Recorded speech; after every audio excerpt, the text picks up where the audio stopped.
bhuta bhavanaha. So Om means I offer my respectful obeisances. O my dear Lord, O Supreme Personality of Godhead, I offer my obeisances unto you. And Vishvam, Vishnur, means unto the Supreme Personality of Godhead who pervades the entire universe. Vishvam means the creation, the manifested universe.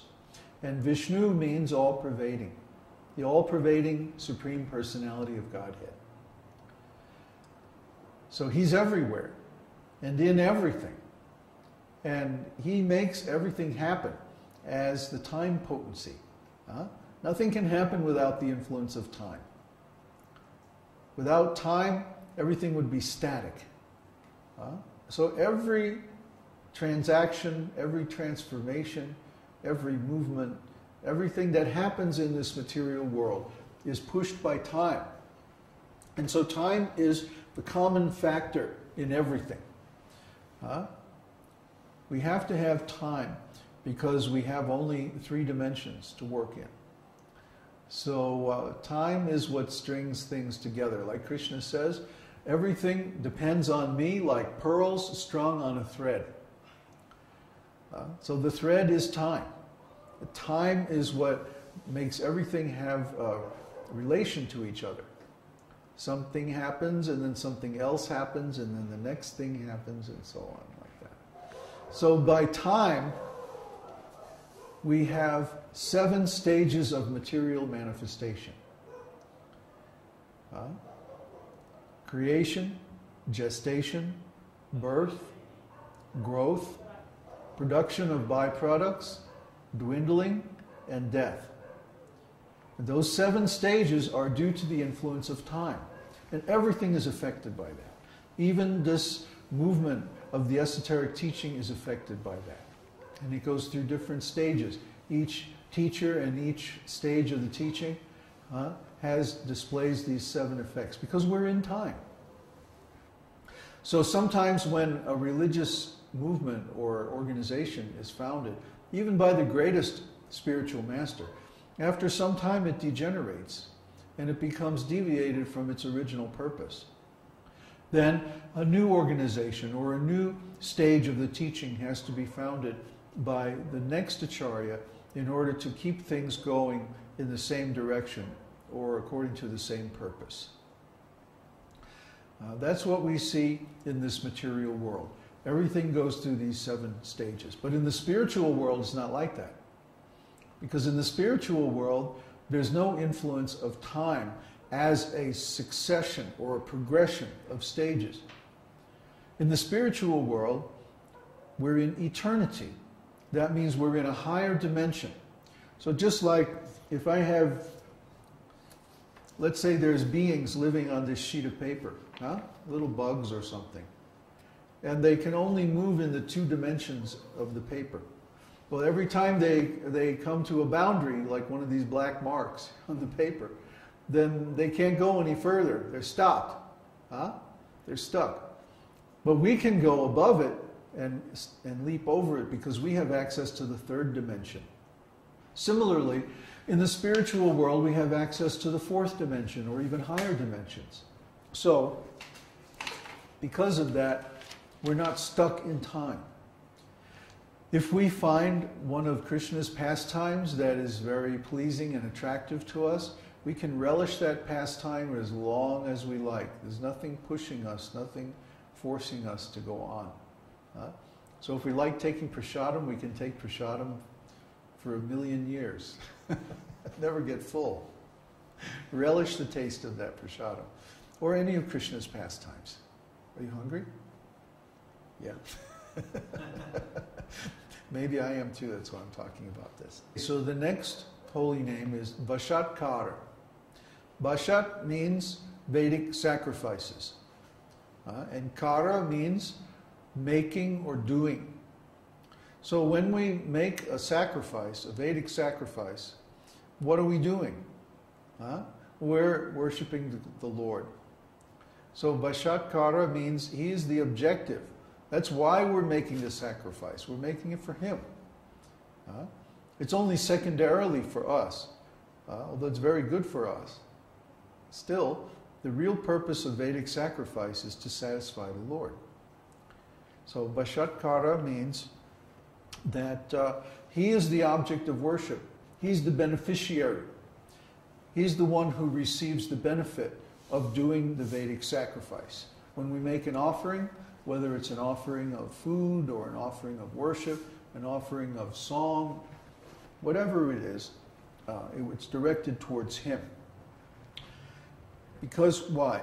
The next holy name is Bhuta Bhavya Bhavat Prabhu, meaning that he is the supreme controller in all phases of time, past, present, and future. In the material world, we have these three dimensions of time, past, present, and future. And we can't go from one to the other. Actually, we're forced to go from the past to the present to the future. We're pushed by time, by the waves of the material ocean. And we can't stop our progress in time. But he's the master of time. He's the master of all three phases of time. So even in the past and even in the future, what to speak of the present, he is the Supreme Lord. He's always supreme. He doesn't become supreme. You know, you hear sometimes people talk about, I will do some kind of mystic yoga process and become God. Well, Krishna doesn't need to become God. He's already God.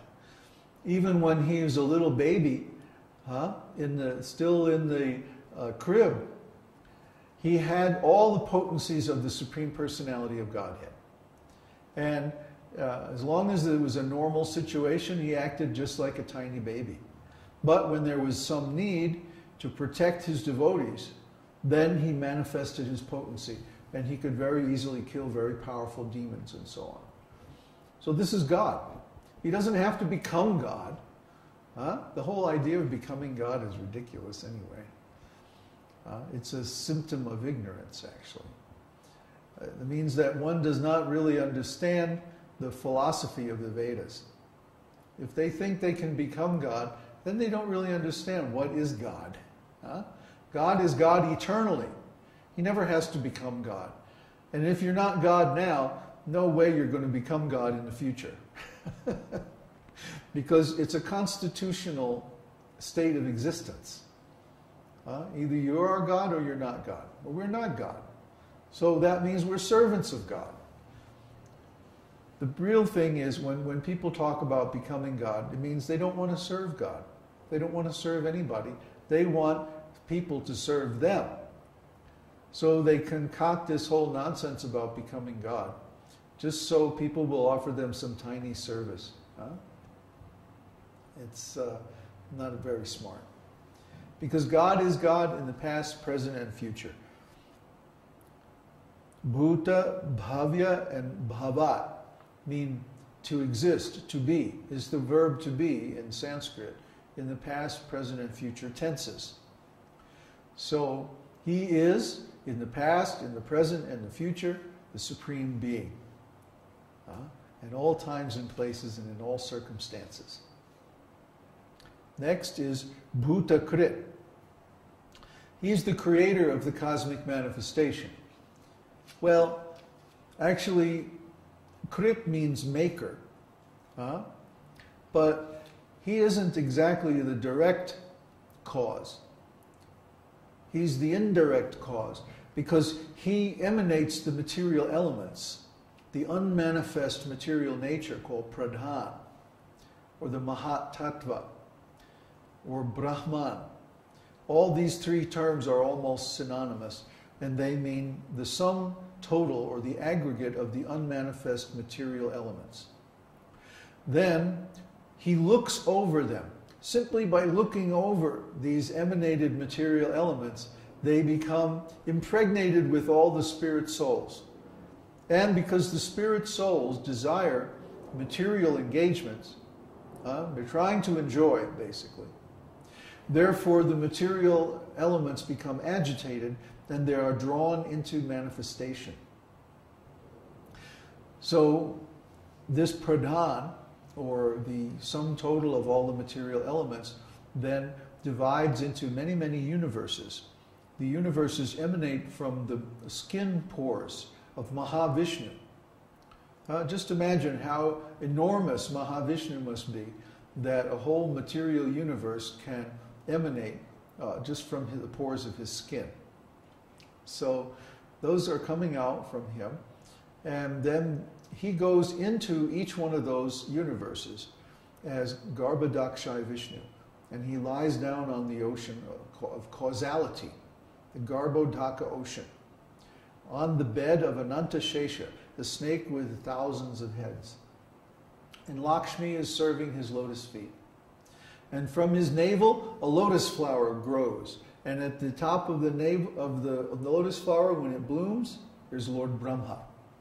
And then Lord Brahma, he sings the